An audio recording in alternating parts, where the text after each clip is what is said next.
નમસ્કાર દર્શક મિત્રો, એસડી ન્યૂઝ ગુજરાતી ચેનલ પર આપનું સ્વાગત છે અને હું આપની સાથે વૈશાલી પુબારુ કરીશું નજર આજના સમાચાર પર।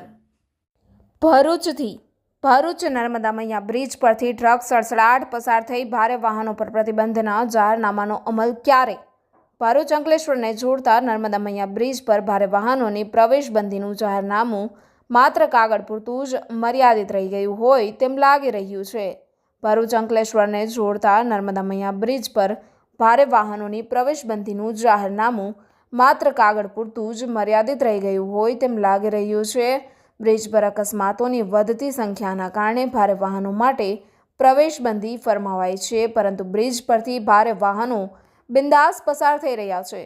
બ્રિજની બંને તરફ પોલીસ પોઈન્ટ હોવા છતાં ભારે વાહનો કઈ રીતે પસાર થાય છે તે એક સવાલ છે। ગતરોજ રાત્રિના સમયે નર્મદા મૈયા બ્રિજ પરથી ટ્રક પસાર થતી હોવાનો વિડીયો સામે આવ્યો છે, ત્યારે પોલીસની કામગીરી સામે પણ અનેક સવાલો ઊભા થયા છે।